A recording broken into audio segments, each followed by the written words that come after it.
Hi, I'm Luisa. And I'm Michael. And we're Retired Life Mexico. Welcome to our channel. And if you're new here, welcome. And if you're not new, welcome back. But don't forget to subscribe because that will help the algorithm push our videos out to more people who might be interested. So we appreciate you. Yeah, and we're close to 5,000 subscribers. Yay! When we have 5,000, we might start doing some lives. So Yeah, that's that'll our be goal. exciting. Yeah. But in this video, we want to talk all about where we might live for 6 months during the year, during the summer when it's super hot in Puerto Vallarta. Yeah, and we've been traveling for almost 4 years now in Mexico. And we have visited 10 cities outside of Puerto Vallarta, and we want to give you an overview of our opinion of those cities and if we want to live there for 6 months at a time or maybe not. Yeah, so stay tuned. So in looking for a place to stay, Michael, we have some criteria. Yes, we do. And so does everybody else who's watching, probably. Yeah, they certainly do, and we're going to give our perspective on that. Well, there are certain things that we really want to make sure each city has, and that would be, is it walkable? Is there a historic center? I really love the history of Mexico. And are there some restaurants? I love cooking, but I also like stepping out every now and then and going to a fabulous restaurant. Also, we want to know, are there markets where we can get fresh vegetables? And that's real super important to me. We shop and we get everything locally. Then we also want to see, are there Spanish classes available? Yeah, and we're online, but you love going to the in-person classes. I do. Access to good quality health care. Yeah, stuff happens and we don't want to have to be in a crisis. We want to know that there are hospitals and clinics nearby. And we also want an airport nearby. Absolutely. Like within an hour or so. Yeah. Not too far. And then every place that we have visited, we've felt safe in. Absolutely. And you know what? That's a primary concern for most people moving to Mexico. And then in the end, there are 3 things, though, that set some of these cities apart, because we're going to talk about 10 of them, and we think that these 10 have all of this criteria in them, except some of them are more walkable, some of them have better restaurants, and some of them have a better expat Mexican community feel. So stay with us. So the first city we're going to talk about is the biggest, and that's Mexico City. Massive city. We love visiting Mexico City. And we were there for about 6 weeks last summer, and we go in and out all the time. So here's what we're going to talk about: the walkability, the restaurants, and the expat versus Mexican communities. Tons of transportation choices, buses, the metro, Ubers, taxis abound. And for me, we enjoy walking, but please remember walking in Mexico City because it's so huge and you really have to time your journeys. Well, we did try to go to one restaurant that we thought was just like 2 miles down the street. Turned out it was quite a ways. It was 4 miles or 5 miles. We got our steps in that day. I remember that. Yeah, so Mexico City is huge. As far as restaurants are concerned, there's every restaurant you could ever want in the world. Oh my goodness, there were so many, every single block. It was wonderful. And a lot of people like this community because of the restaurants. The restaurants. And there's the Michelin star restaurants. And all over. The taco stands. Yeah. So you can find whatever you want there. So restaurants abound. Yep. But expat versus Mexican community. It was challenging to me. I didn't get a sense of community at all. No, I think it's because it's such a big city that people are busy working and they're getting to places and coming home. However, there's a lot of foreigners in Mexico City. That's right. So a lot of English is spoken there, and when they see us, they just automatically assume we're English speakers. So getting into the Mexican community in the Mexico City, a little tough. Very challenging. The second biggest city in Mexico is Guadalajara. Yeah. And we were there only for 5 days, but we walked all over. We were in the downtown center area. Which was fine. Lots of restaurants. Yes. And walking is great. It was easy. Taxis if you needed them. It's a huge city. Massive. So if you want to go someplace, you probably need to take a taxi or Uber. Yeah, we didn't have any problem with walkability. What about expats versus Mexican community? I never met up. We didn't meet anyone there. No, expats, you mean? Expats Or Mexicans. or Mexicans. Because we were busy, walking, going places. Yeah, taking tours. And a lot of people are very busy working. Yeah, So that small community feel, not so much in not there Guadalajara. at all. Beautiful city. Yeah, Next on our list is Querétaro. yeah, This is a favorite among many, many expats. absolutely is. Why is that? It just has tons of restaurants, malls, up-to-date malls, by the way, great hospitals. Every big box store that you could find in the U.S., you can find in Querétaro, which made Querétaro, to me, seem like a big city in the U.S., except for everything's in Spanish. Right. New condos all over the place and lots of buildings going up.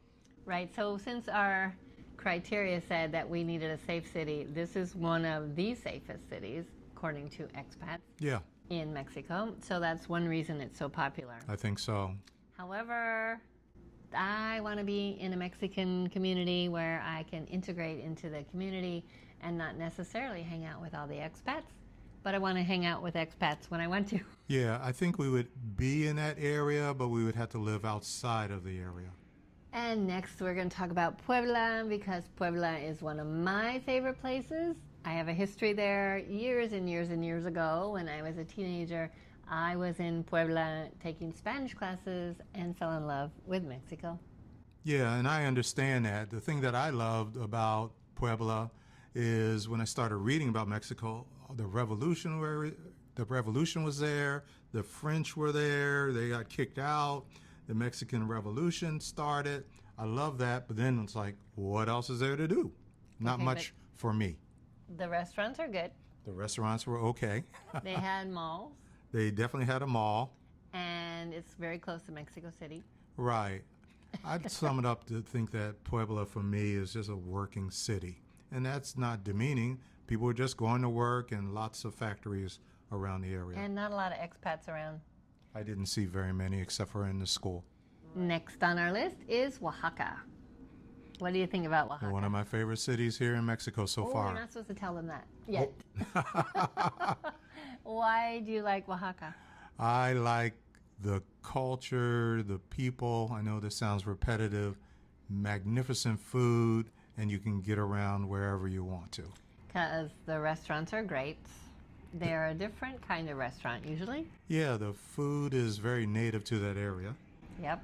And it is walkable. You can live down in the center. Center or outside, it was very walkable.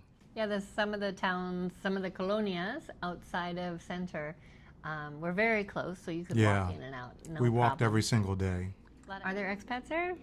Probably, but they're not as evident as in some other cities that we're going to get to in a few minutes. And the Mexicans, yes, they might help us speak more Spanish. Yeah, I think because so.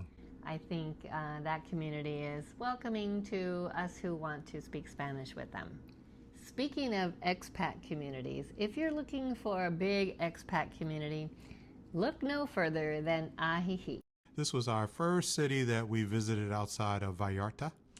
And this is a huge expat community. In fact, it was difficult speaking Spanish there because everybody looks like us and the locals. They speak English to you first. They speak English to you first, Right. and then when you want to speak Spanish, they're like, oh, okay, maybe I'll speak Spanish with you. But it's a very comfortable place. It's a great landing zone for a lot of people coming initially to Mexico, in my opinion. It is, but the walkability? Easy. What? Yeah, so we took buses when we needed to. Yeah, but you look at all those cobblestones and all those sidewalks that are not walkable. Okay. Yeah, so maybe if you have mobility issues with your walking, that might be a challenge. But there were buses that were really affordable there. And you can walk if you have the ability. It's easy to get around. Right. I agree with that. Right next to Ajijic is the city of Chapala, which is on Lake Chapala. Yes. And we decided to move into Chapala for our 3-month stay because we wanted to be more in an area that was Mexican. And Ajijic, very expat oriented. Yeah, if we ever chose to live there full time, it would be in the Chapala area. The stores were really, really close, and you could go in there and speak Spanish to 90% of the people there.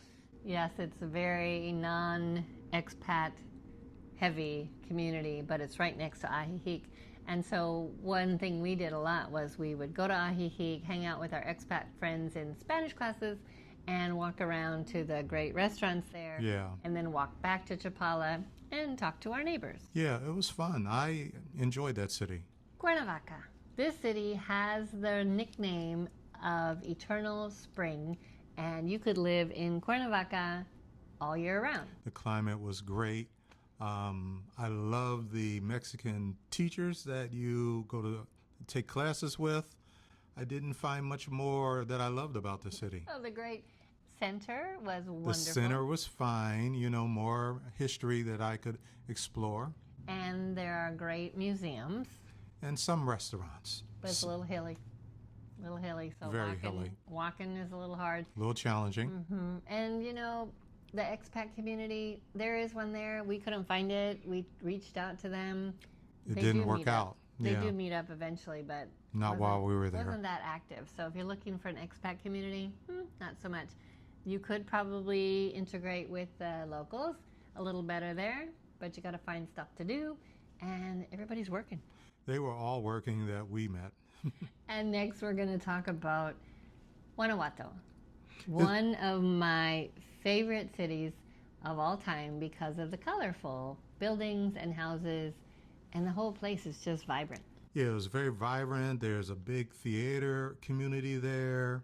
It was a college town, and I love the restaurants there. Yes, you like the restaurants there. And you can walk all over the place. Yeah. They do have taxis and Uber. I think we did Uber. We did, but be aware, there's some massive hills there. There are some hills. And I don't know about the expat community. There is one there. We heard there's one. But we didn't really find it. We did have some meetups with other people, right, from online communities. But the Mexicans are very welcoming. However, they're very busy. There's a university town. Yeah, a lot of teachers there. So we might have to really figure out where to stay and what part to get that community feel. I hope we can go back. And the recent discovery, which most people know about because of Travel and Leisure magazine, is San Miguel de Allende. Yes, it feels like a favorite one so far. There's a lot to do there. For us or for... It might be for us. Well, we don't really know exactly because we've only been there for about a week. We're heading back there, so stay with us and be sure to subscribe so that you can see what we think of San Miguel de Allende. However, there's a big expat community there. There's a huge expat community there. Lots of English spoken there, which we've already discovered when we already visited. So when we go back, it'll be more of where would we stay and can we find a Mexican community that would accept us and speak Spanish with us and help us integrate. Yeah, we really have to explore the city and get out to the different colonias to see what that's all about. We do, because restaurants are good. The climate is magnificent. Walking is great. So far, everything is a plus for us. So stay with us. Okay, so there's 10 cities, and we know that we've only visited 10. Yeah, only 10 so far. With some of the little ones along the way that we didn't mention so far. But if there's one that you recommend that we go visit for about a month at a time, please leave it in the comments down below so that we can do that in the future. We love your comments. We do. And I also want to make sure you know that there is a city for everyone in Mexico. And just because we choose to say what our favorite is in just a minute, it may not be your favorite. So tell us, what is your favorite? And Michael, what is your favorite? Oaxaca. Oaxaca. You'd go back to Oaxaca I and would live? go back there and stay for extended period of time. Even though there's maybe a water shortage? We would have to live someplace where their water was more accessible. Yeah, because they do say that's a problem. Well, I have to agree with you. Oaxaca has my heart. I would go back there in a heartbeat. Yeah, it's a neat city. It is, but you know what? We haven't really looked into San Miguel de Allende all the way yet. So that's a close second right now. However, we still want to say Puerto Vallarta is where we love for Yeah. the winter. Beautiful weather. Yep, it's our home right now. And in the future, maybe one of these will be our home, but we like Oaxaca. We're going there in October for the Day of the Dead, which is the end of October into November. So if you're going to be there, let us know, and maybe Yeah. we'll have a meetup there. Love to meet up with you folks. But in the meantime, thanks for following us. Thanks for liking and subscribing. And leave some comments for us. Hasta luego. Ciao.